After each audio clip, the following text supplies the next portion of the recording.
할렐루야, 우리 창말교회 성도 여러분, 주님의 이름으로 사랑하고 축복합니다. 오늘도 고난주간을 맞이하여서 일일 말씀 나눔으로 함께 말씀 나누도록 하겠습니다.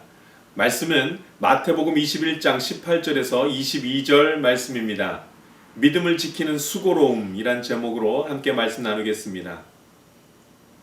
먼저 말씀을 함께 읽도록 하겠습니다.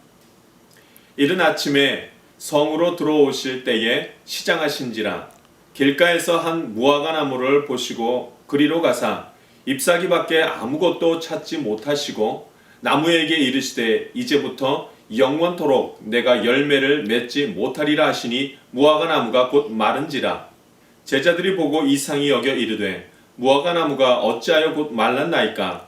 예수께서 대답하여 이르시되 내가 진실로 너희에게 이르노니 만일 너희가 믿음이 있고 의심하지 아니하면 이 무화과 나무에게 된 이런 일만 할 뿐 아니라 이 산도로 들려 바다에 던져지리라 하여도 될 것이요 너희가 기도할 때에 무엇이든지 믿고 구하는 것은 다 받으리라 하시니라. 아멘. 자, 말씀 나누겠습니다.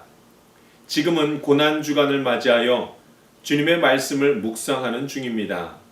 특별히 그 주제를 고난의 의미로 정하고 그 말씀을 천천히 읽어 나가고 있습니다. 예수님께서 예루살렘에 들어간 때부터 예수님께서 십자가에 달려 돌아가신 때까지를 일주일로 놓고 말씀을 묵상하고 있습니다. 지난 시간에는 거룩하게 하는 고난, 수고로움이 필요하다는 말씀을 하였습니다. 왜 예수님이 예루살렘에 들어가시자마자 성전을 다 뒤엎으셨는가? 그것은 성전이 거룩하지 못했기 때문입니다. 여러분, 성전이 거룩하지 못한데 과연 우리의 삶 가운데 무엇이 거룩할 수 있겠습니까? 주님의 고난에 동참하는 방법 첫 번째는 거룩함을 회복하는 것입니다. 이를 위한 수고가 필요합니다. 특별히 예배드림에 대한 첫마음을 회복하기를 원합니다. 오늘 무화과 나무가 말라버리는 사건이 나옵니다.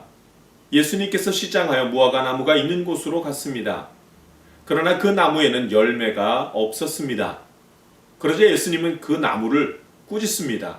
그리고 그 나무를 명하사 영원토록 열매를 맺지 못하리라고 말씀하십니다.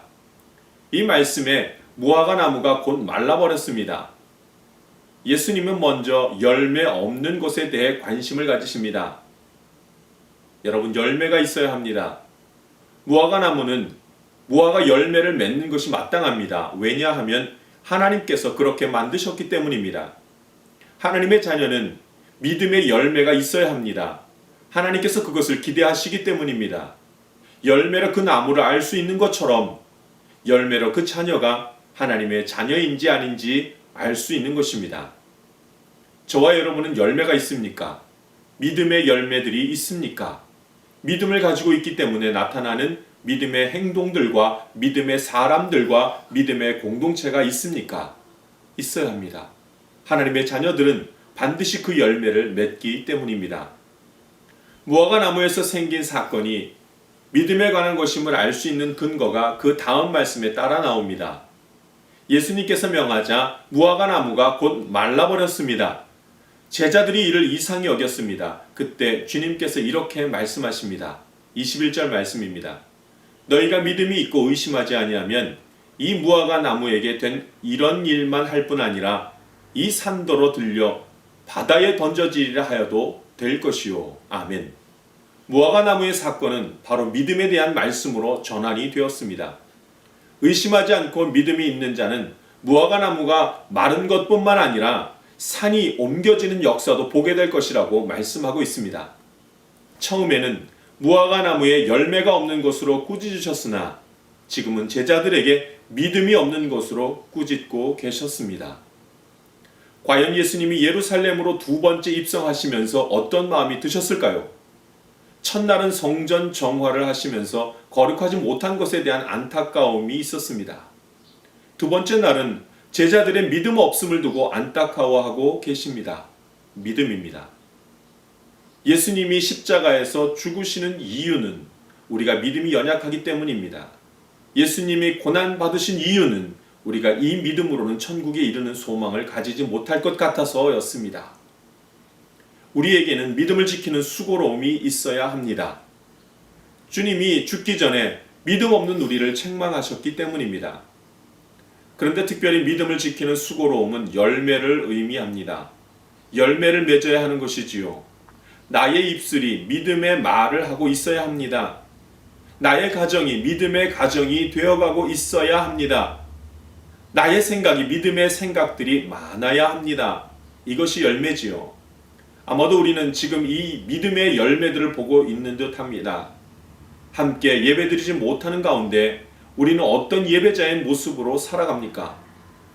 혹시나 함께 예배드리지 못하는 것에 대한 안타까움보다 편히 가정에서 예배드리는 것을 즐기고 있지는 않습니까? 사실 우리는 목숨을 걸고 성전에서 예배드리는 것을 지켜야 합니다. 단지 지금은 종교 탄압이라는 말보다 성도의 안전, 나라의 안전을 위함이라는 말이 더 합당하기에 함께 예배드리는 것이 멈춘 것입니다. 그러나 우리가 예배를 함께 드리지 못하는 것에 대한 안타까움과 간절함이 없다면 우리는 다른 믿음으로 다른 신앙생활을 하고 있었는지도 모르는 것입니다. 믿음 생활을 합시다. 믿음으로 나라를 바라보고 믿음으로 가정을 바라보고 믿음으로 나 자신을 바라봅시다.